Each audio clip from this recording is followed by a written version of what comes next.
TV serial तेरी मेरी डोरियों की एपिसोड की शुरुआत गैरी द्वारा ब्रॉस से यह कहने से होती है कि वह यह घर छोड़ देता और कहता है कि इस घर को छोड़ने का सबसे बड़ा कारण उसकी पत्नी है।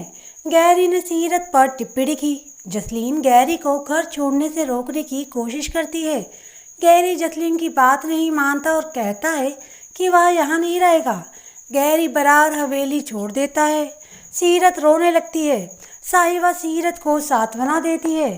सीरत साहिबा से इस नकली चिंता को रोकने के लिए कहती है और कहती है कि वह सही थी। जसलीन सीरत पर भड़कती और कहती है कि उसे गैरी को ठीक से सलाह देनी चाहिए थी। सीरत का कहना है कि उसे समझाने की बहुत कोशिश की, लेकिन गैरी को कभी भी व्यवसाय या इस परिवार में कोई दिलचस्पी थी ही नहीं। सीरत का कहना है कि गैरी को केवल उसे जल्दी करने में दिलचस्पी थी।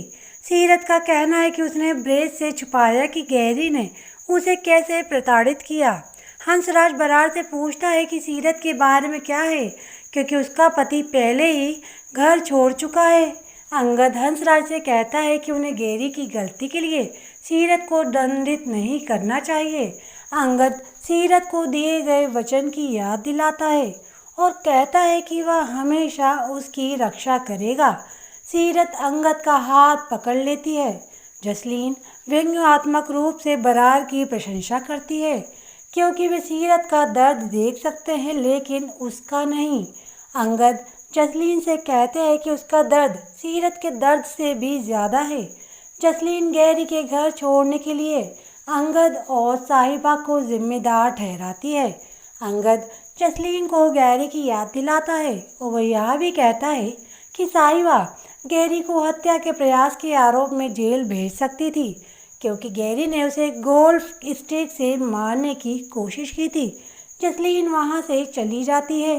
अकाल अंगद और साहिबा की प्रशंसा करता है। बाद में अकाल ने साहिबा से उसे गलत समझने के लिए माफ़ी मांगी। सीरत को याद आता है कि क्या हुआ था। जसलीन सीरत के पास आती है और सीरत से कहती है कि अब उन दोनों को इस घर में एक साथ रहना होगा। जसलीन सीरत से अंगद द्वारा दिए गए शब्द के बारे में पूछती है। सीरत इस बारे में जसलीन से कहती है। जसलीन सीरत से यह सुनिश्चित करने के लिए कहती है कि अंगद अपनी बात कभी ना भूले। जसलीन सीरत को याद दिलाती है कि अगर अंगद अपनी बात भूल गया तो क्या होगा। साहिबा स्टोर रूम में जाकर काम करने की कोशिश करती है। साहिबा ने देखा बिजली चली गई है और इंटरनेट भी बंद हो गया है। अंगद साहिबा के कमरे में आता है और उसे छेड़ता है। अंगद साहिबा को अपने कमरे में आने के लिए कहता है। साहिबा कहती है कि वह यहाँ ठीक है।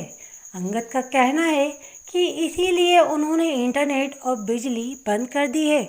यह सुनकर साहिबा अंगद को तकिए से पीटती है। साहिबा अंगद के बारे में सोचते हुए अंगद के कमरे के चारों ओर नृत्य करती है। अंगद साहिबा के पास आता है। अंगद को देखकर साहिबा शर्मा जाती है।